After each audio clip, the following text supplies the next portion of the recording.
बिस्मिल्लाहिर्रहमानिर्रहीम। Discover original के मुअज़्ज़ज़ नाज़रीन, अस्सलामु अलैकुम।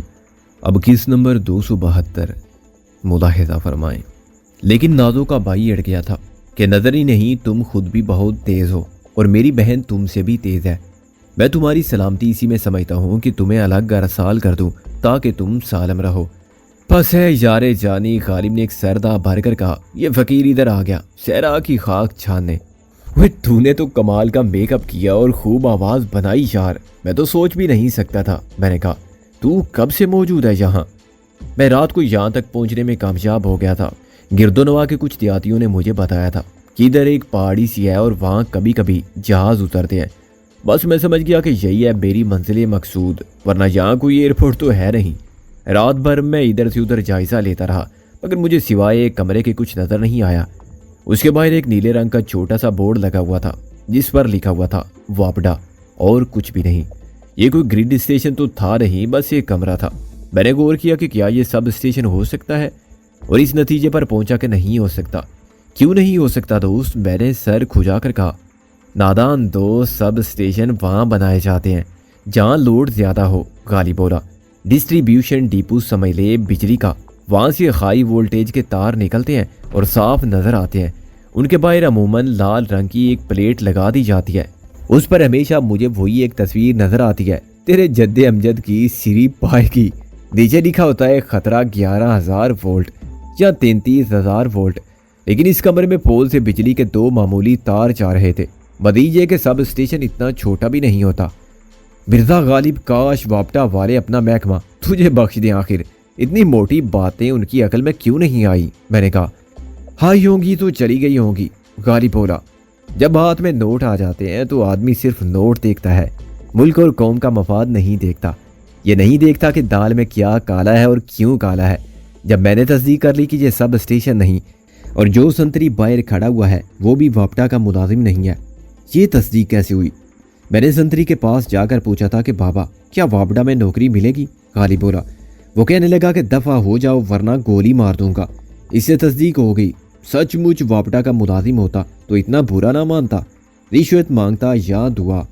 मैंने कहा कि बच्चा, हम तेरी नौकरी नहीं ले रहे, गोली मारना है तो वापडा को मार और खलके खुदा की दुआ है। वो ज़रा मुश्तइल हुआ और आगे बढ़ा तो मैंने उलट दिया और ठंडा कर दिया। कैसे? खाली हाथों से? दाजों की शागिर्दी कर ली है क्या? हाँ, ऐसी दिल दुखाने वाली बातें मत कर यार। वो जफा कार हसीना मुझे अपनी शागिर्दी में कबूल कर ले तो मैं 3 बार हिजाब कबूल करूं।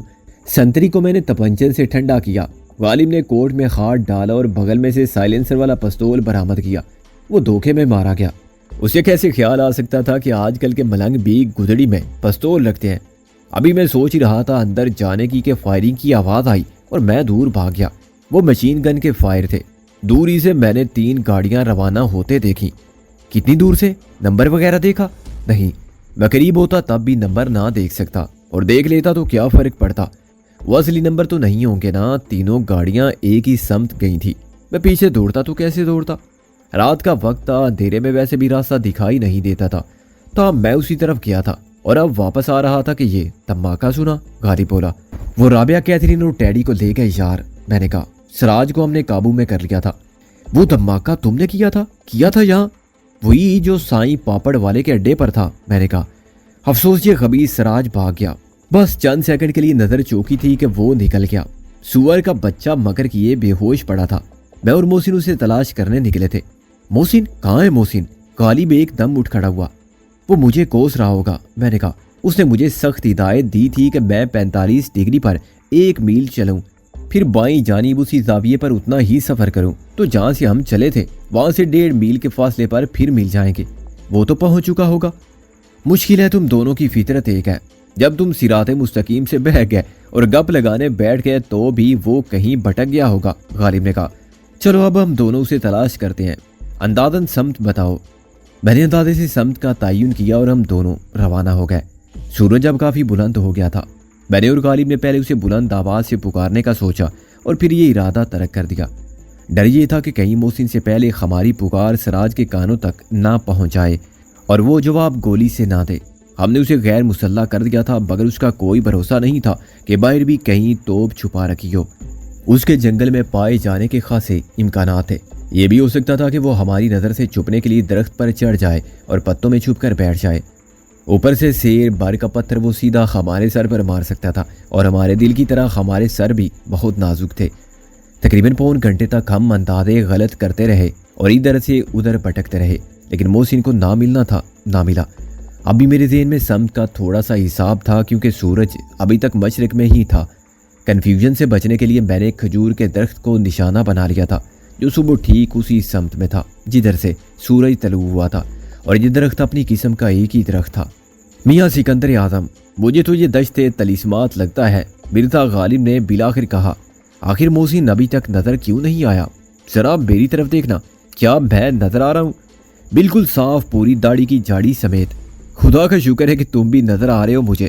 ہم ابھی تک گم نہیں ہوئے، غالب بولا، غالباً اسی لیے کہ کولو کے بیل کی طرح ایک دائرے میں پھر رہے ہیں، مگر یہ سمجھ رہے ہیں کہ بہت سفر کیا۔ ناک کی سیدھ میں چلنے والا سیدھے راستے سے نہیں بھٹک سکتا۔ تیری ناک ٹیڑھی ہے میرے ہم سفر، میرے رہنما، غالب نے کہا۔ معلوم نہیں کس کی ضرب کریم سے ہوئی، مگر اسی کی وجہ سے ہم جھک مارے ہیں، اور ہنوز وہی ہے جہاں سے چلے تھے۔ غلط، وہ جگہ کم سے کم 10 قدم دور ہے، میں نے اشارہ کر کے بتایا، مگر اس کے ساتھ ہی میری آواز بند ہو گئی اور میرے کان کھڑے ہو گئے۔ میں نے غالب کو روک لیا۔ غور سے سنو مرزا جی، میں نے لبوں پر انگلی رکھ کر سرگوشی کی۔ غالب نے سر ہلایا۔ سنا؟ میں نے بھی سنا۔ کیا سنا؟ میں نے آہستہ سے پوچھا۔ جو تو نے نہیں سنا، میرے دل نے اسے پکارا تھا، غالب بولا۔ کاش میں آپ کے جامپڑ رسید کر سکتا۔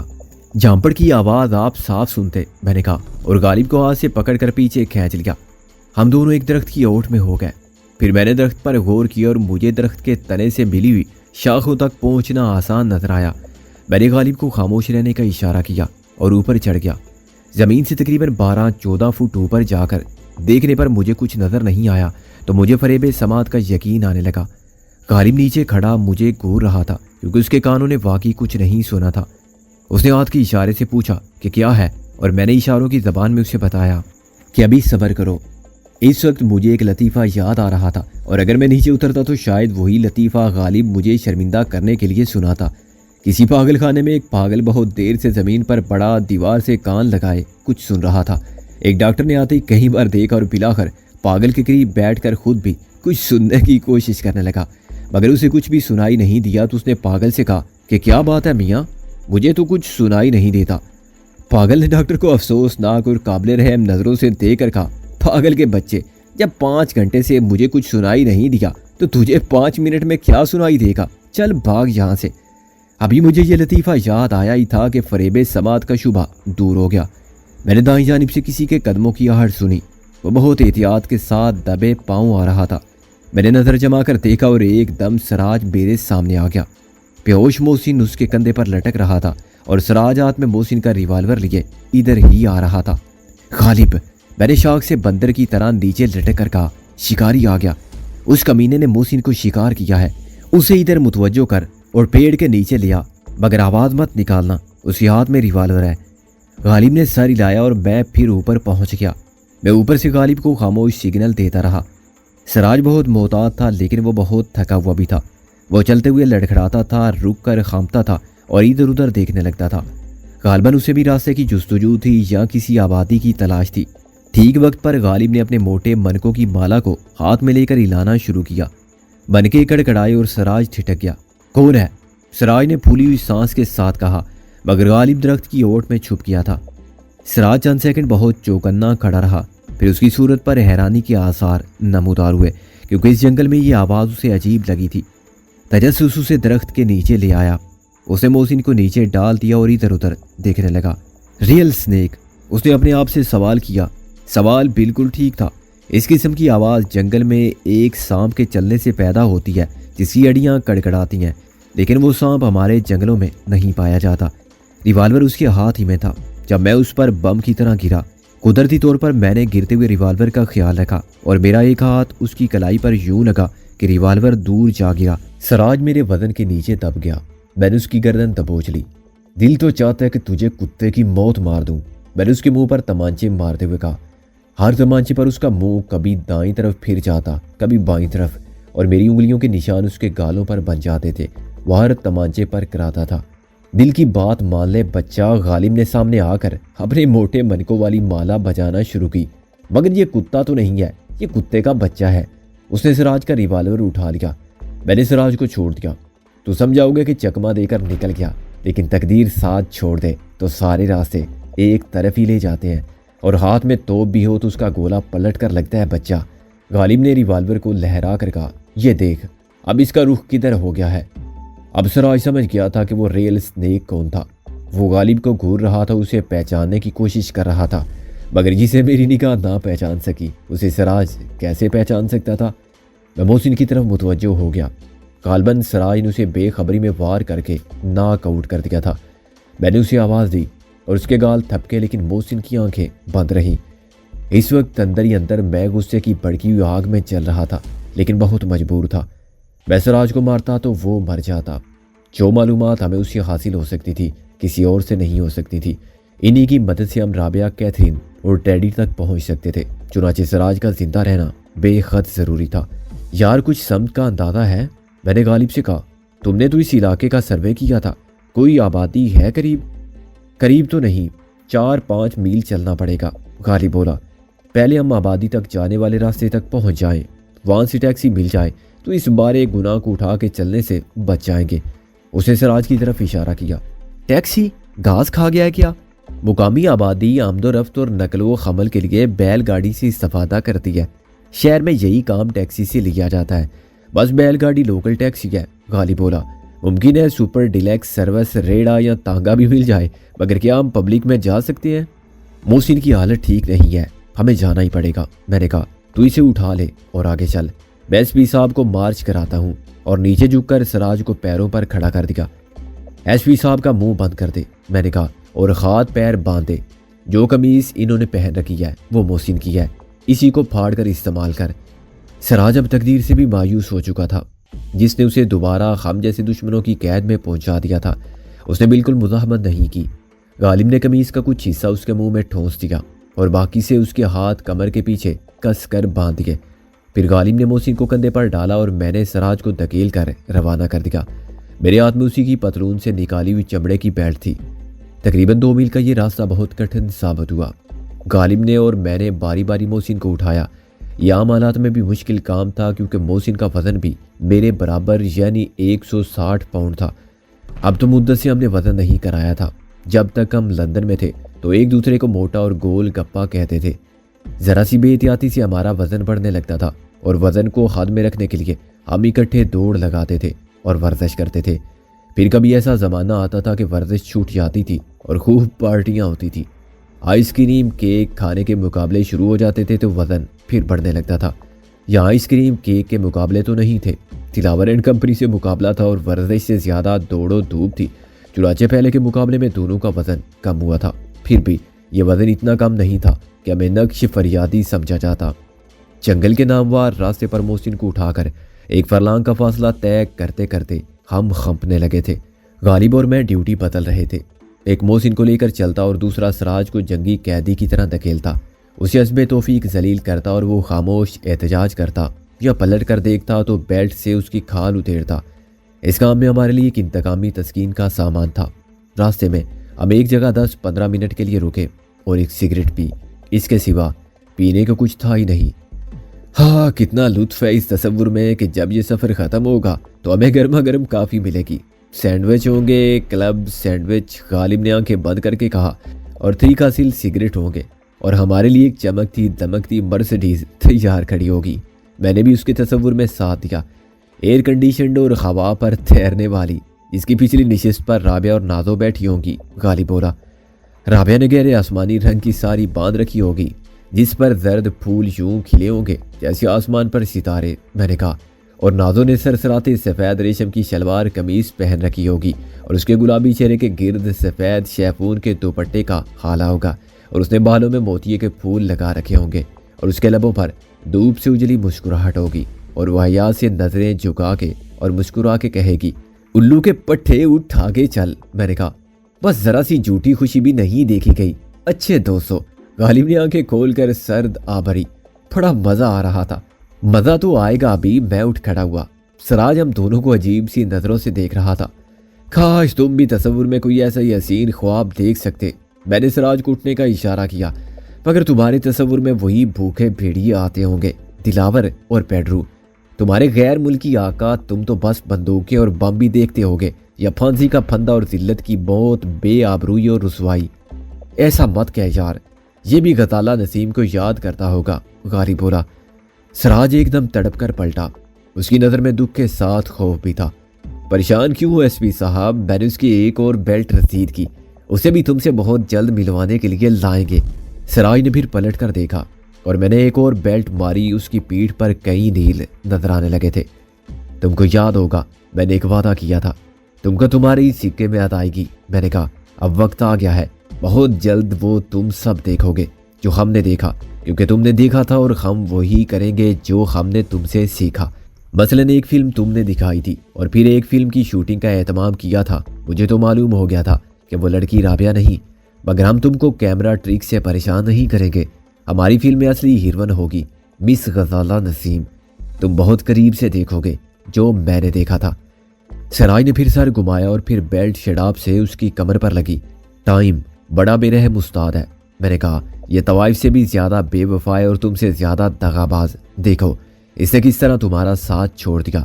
आज वक्त हमारे साथ है, अब तारीख अपने आप को दोहराएगी। वाकयात वही होंगे, बस तुम्हारी जगह हम होंगे और हमारी जगह तुमको लेना पड़ेगी। जब वक्त हमारा नहीं था तो इंतखाब हमारे हाथ में नहीं था, आज इंतखाब तुम्हारे हाथ में नहीं है। अपने सिकंदर साहब, गालिब ने दिलावर का लहजा बनाकर कहा, ये तो हम शायद किसी आबादी के करीब पहुंच रहे हैं। मेरे कानों में घंटियां सी बज रही हैं और ये नादों की आवाज़ नहीं, बैलों के गले में पड़ी हुई घंटी लगती है।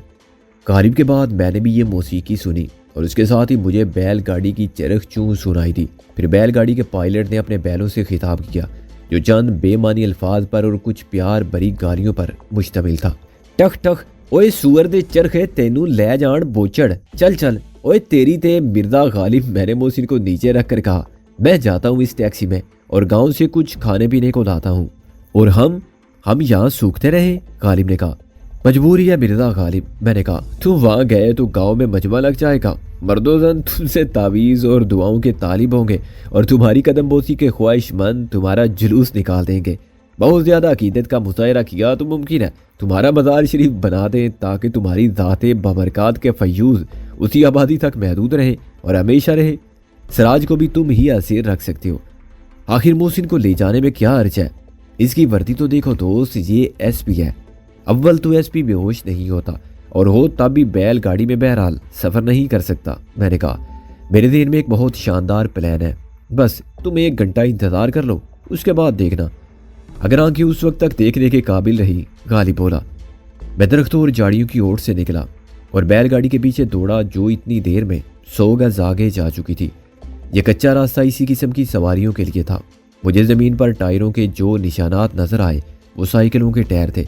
इससे बड़ी टायरों वाली गाड़ी शायद इधर से कभी नहीं गुजरी थी, वरना कीचड़ के खुश्क हो जाने के बाद जो नकूश कायम रह गए थे उनमें मोटरसाइकिल के टायरों के प्रिंट तो नजर आते। रास्ता मुश्किल से 6 फुट चौड़ा था और उसके दूसरी तरफ खेत थे। भैया, ए बबुआ, मैंने दौड़ते हुए हाँक लगाई। गाड़ी वाला पहुँच कर रह गया। वो जिस रास्ते से गुजर कर आया था उस पर अभी चंद मिनट पहले कुछ नहीं था। मैं अचानक नमूदार हुआ और बिल्कुल इस तरह जैसे आसमान से टपका हूँ या ज़मीन से उगा हूँ। मजीद सितम ये कि मैं पतलून वाला शहरी बाबू था। गाड़ीबान 20-22 साल का लड़का था। किबलाए मोहतरम, अगर बारे खातिर ना हो तो इस बंदा हकीर फकीर पुर तकसीर को करीब तरीन आबादी तक रसाई हासिल करने के कारे खैर में, मैंने कहा। वो खौफजदा होकर मेरी सूरत देखने लगा। उर्दू नहीं समझते? मैंने अंग्रेजी में कहा। मुझे गांव तक पहुंचा दो जहां तुम जा रहे हो। गाड़ी वाले ने सर हिलाया। मैनू तो समझ नहीं लगती। अच्छा, पहले दसना सी यार के पंजाबी दे सिवा कुछ नहीं आउंदा। मैं छलांग मारकर बैल गाड़ी में बैठ गया। हुण चल, मैनू भी ले चल नाल वे, बहुत सोहनी गड्डी वालिया। वो हंस पड़ा। तुम फिल्मों में काम करते हो? अब करूं? मैंने कहा। तुम मुझे अपने गाँव ले चलो, मैं रास्ता भूल गया था। रात भर भूत मेरा पीछा करते रहे हैं। इस जंगल में शेर कम है, भूत ज्यादा है। शेर? गाड़ी वाला हंसने लगा। शेर किधर से आ गया? पता नहीं, गैर मुल्की होगा, मैंने कहा। टूरिस्ट शेर या मुमकिन है बिल्ली हो, एक ही फैमिली है। खैर ये बताओ गांव कितनी दूर है और उसका नाम क्या है? गांव तो वो सामने है, लड़का बोला। वो मस्जिद का मीनार नजर नहीं आ रहा? नाम है चोरी वाला। क्या ये बोरी वाला का भाई है? मैंने कहा। लड़का फिर हंसने लगा। वो सादा लू और अच्छा आदमी था। उसने मुझे बहुत मुफीद मालूमात फराहम करने में बुखल से काम नहीं लिया। गांव में 250-300 घर थे, एक डाक खाना भी था और पुलिस चौकी भी। पटवारी और नंबरदार के बारे में उसकी राय इतनी ख़राब थी जितनी पुलिस चौकी के थानेदार के बारे में। गांव में बिजली भी थी और एक तस्वीर वाला डिब्बा पहले से चौपाल में लगाया गया था। फिर नंबरदार अपने घर ले गया और अब उसकी बैठक में सिर्फ खास लोग ही जा सकते हैं। उनमें स्कूल मास्टर भी शामिल है जो 10 साल से बच्चों को पढ़ाने की नाकाम कोशिश कर रहा है। बच्चों के वालिदैन तालीम के मुकाबले में दूसरे मसाइल को ज़्यादा अहम समझते हैं, मसलन भेड़ बकरियां चराना, गाय भैंसों की देखभाल, खेतों में छोटे मोटे काम करना वगैरह वगैरह। वो खुद बहरहाल चौथी पास था। मुझे उसने गांव की माल रोड पर उतार दिया। वो मुसर था कि मैं उसके साथ चलूं और उसके चाचे को समझाऊं कि वो उसे आला तालीम के लिए कसूर भेज दे। जहाँ वो 5वीं क्लास से शुरू करेगा तो सिर्फ 5 साल में मैट्रिक कर लेगा। तुम्हारे घर तो मैं बाद में आऊँगा। मैंने कहा। तुम ये बताओ कि तुम्हारे चाचे से क्यों बात करना ज़रूरी है, बाप से क्यों नहीं? इसलिए कि बाप तो है नहीं, वो बोला। उसके मरने के बाद छोटे भाई ने रवाज के मुताबिक घर की इज्जत पर चादर डाल दी थी। माफ़ करना दोस्त, ये बात मेरी समझ में नहीं आई। मैंने कहा। बहू को हम घर की इज्जत कहते हैं ना जी। घर वाला मर जाए तो उसी घर का दूसरा मर्द उसे बीवी बना लेता है, इज्जत बाहर नहीं जाती, वो बोला। मेरे बाप के छोटे भाई ने भाभी से शादी कर ली थी, यानी मेरी माँ से। हम माँ तो तैयार है कि मुझे कसूर भेज दिया जाए मामे के पास। तो तुम्हारे चाचे को क्या एतराज़ है? मैंने कहा। वो मेरी शादी करना चाहता है, वो बोला। उसकी पहली बीवी बड़ी है। उसने अपनी छोटी सौतेली वालदा के लिए एक ऐसा लफ्ज़ इस्तेमाल किया जो उसने कई बार अपने एक बैल के लिए इस्तेमाल किया था। वो मुझे अपनी छोटी बहन के साथ बांधना चाहती है।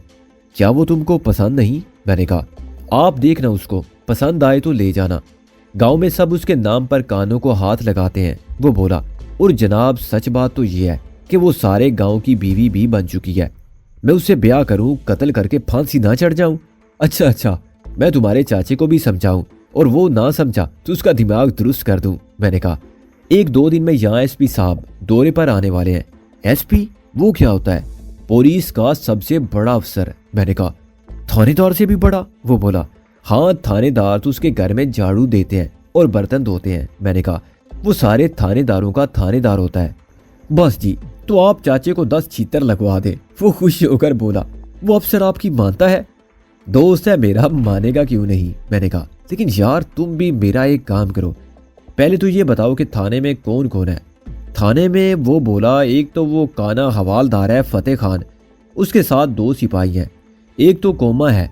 तुम्हारा मतलब है कयूम? मैंने कहा। हाँ जी, कुमियार का लड़का। और दूसरा शहर से आया है, सोना खान।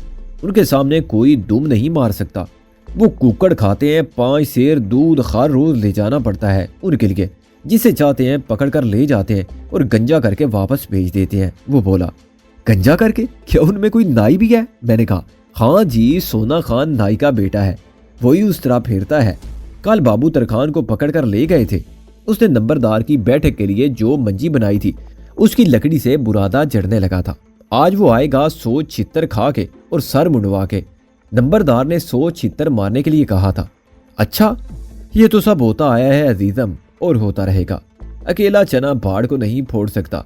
हर गांव और शहर के थाने में पुलिस के हाथों गरीब और लावारिस मगर बेगुनाह लोगों की टिंड होती रहेगी और जालिम नंबरदार किस्म के लोग उनको 100 छितर भी पड़वाते रहेंगे और 100 प्याज भी खिलाते रहेंगे, मगर तुम्हारा मसला हल हो जाएगा।